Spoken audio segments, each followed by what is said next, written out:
What's going on? What is wrong with you? Isn't this why you're here?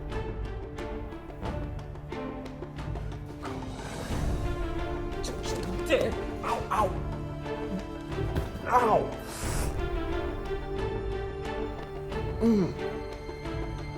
Hello everyone, you know what time it is. Your boy PR for the CEE. I'd like to welcome you officially to this week's episode of Nollywood Flipside, turning your imaginations into realities and bringing entertainment to your doorstep. This week's special edition of Nollywood Flipside focuses on February 14th, Saint Valentine's Day. Saint Valentine was actually a Roman Christian who was killed during the time of Claudius II in the 3rd century. It is a day that has actually been set aside for his remembrance. It is actually being regarded as a lover's day and it is widely celebrated all over Nigeria. Nollywood Flipside is going to be celebrating a lot of people. We are thankful to everyone that has subscribed to our YouTube channel, for everyone that has liked our Facebook page. We are very, very grateful to everyone that has been very supportive. And this is the season of love, and in the spirit of the Valentine's season, we are showing out our love to everyone that has been very supportive. We're saying thank you to you. Alright folks, without wasting any more time, we're going straight up into this week's special edition of Nollywood Flipside. This week's special edition of Nollywood Flipside focuses on espionage. From our understanding of what espionage actually really means, espionage actually means to spy. It means to send somebody to spy in order for the person to actually get information, and it could actually be for a corporate organization or could be for government. Alright, Espionage is a film that is produced by Nelson Jumbo and is directed by Ozzy Madbu. I hope I get the name right. Alright folks, without wasting any more time, we're going up straight up into the cast of Espionage. Espionage actually stars Uru aka Kenneth Okoli, Eric Obina, Gift Odili, Alex Ekubo. Uru aka actually was the star in this particular project. She was the main lead character. Espionage is centered around Uru aka. Uru aka is a federal agent, as we call it. I would possibly have called her maybe a DSS or an SSS or an inspector, as we are all familiar with those kind of names and all. But federal agent, I don't really know about that. But anyway, Uru aka is a federal agent. She works with the government. Let's put it this way, she's a police officer, and she is given the mandate to actually track down two brothers, Kenneth Okoli and Alex Ekubo. Kenneth Okoli and Alex Ekubo actually have a criminal record. They have a criminal record in 4 different countries, and they are specialists in hacking, and they are on the wanted list of 4 different countries, including the United States of America. Okay, the two brothers decide to retire back here in Nigeria. Their next call of assignment is to hack on the database of Central Bank of Nigeria to actually defraud them of several billions of naira.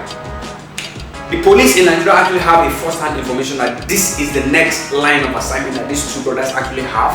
So they need an intelligent detective. They need an intelligent police officer, as we call it. But in the project, they need the services of the federal agents.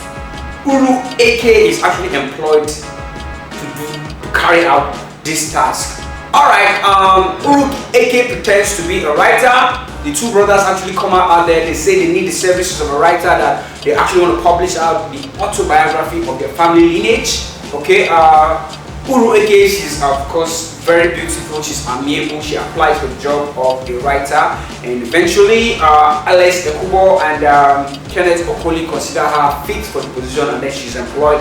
She moves into their house, and eventually as events will begin to unfold, these two guys are obviously very handsome, of course. Alright folks, without wasting any more time, we're going to be doing justice to this particular project. First of all, for me, the storyline, I was impressed, and I am really impressed with the storyline. The storyline actually did go down well for me. It's believable. It's something that's actually happening in our society. Okay, you have some guys who actually go out there, they do a lot of stuff, and then when the law tries to catch up with them, they run back here and all. And then secondly, again for me, the question of sound actually Adams actually did a nice job there. Okay, the edit did work for me, and then the sound score was equally on point. I don't have any issue. So basically for me, espionage is a job that was well done. I have some key issues I need to address on espionage. First of all, the lady that was paired with Uru AK. Uru AK is fine, she's beautiful, smart. And then you pair her with a lady who is her opposite. You know, the part that actually got me really pissed was actually the point when she was trying to arrest Alex Ekubo. Come on, in real life time, it wouldn't work. And then another scene that actually got me really pissed was the scene where Uruke was actually making out with Alex Ekubo. Before they make out, she was adorned with a wonderful makeup. And then the next morning when Alex has woken up and taking a shower, is about going out, and then he was like, hey, okay now babe, you know how it is, you know, okay, I'm gonna see you in some minutes later. The same makeup that Uru Eke wore was the same makeup that she was still lying on the bed. Come on, in real life time, come on, it doesn't happen now. Nigeria, this is make-believe. It didn't really work for me. And then another thing that really got me pissed was that if you observe in this whole entire project, Uru Eke wore one single hairstyle. Yeah, it was the same single hairstyle. The only thing that she was actually doing was just that she parted her hair at some point. She parted to the right, parted to the left. Another scene that actually got me really pissed was the scene where actually Gift actually made a phone call for a backup, and then Alex the football actually showed up, and then she did arrest him, and then she decides on her own to actually go into the house, and eventually she did arrest Kenneth Okoli.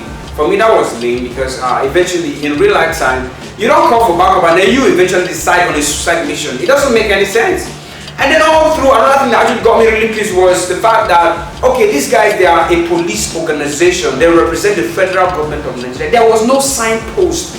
There was nothing that would actually convince me that the office they were actually using was a police office. There was no sign of a uniformed man there. There was no sign of any police signpost that I can actually say that this office is for a federal agency. There was no badge.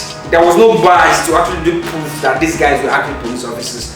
And then the point where they're trying to actually make some phone calls, they are using, it was actually like my normal headphone earpieces. Come on, man. It didn't work for me. The backup we called for, there was no sign of any established fact that there was some backs up. And then Kenneth Okoli eventually surrenders. And then she tells me that, oh, he knew that the building was surrounded. Of course, that was late. She made entry. He was watching all through from the window, and then he saw only a single lady arrest Alex Ekubo. He could have on his own decided to take her on. Besides, he wasn't smart. For me, espionage, 60%. I'm still your boy, P.R. to the CE. Subscribe to my YouTube channel, keep the comments coming, and let the fun continue. And I will see you at the other flip side.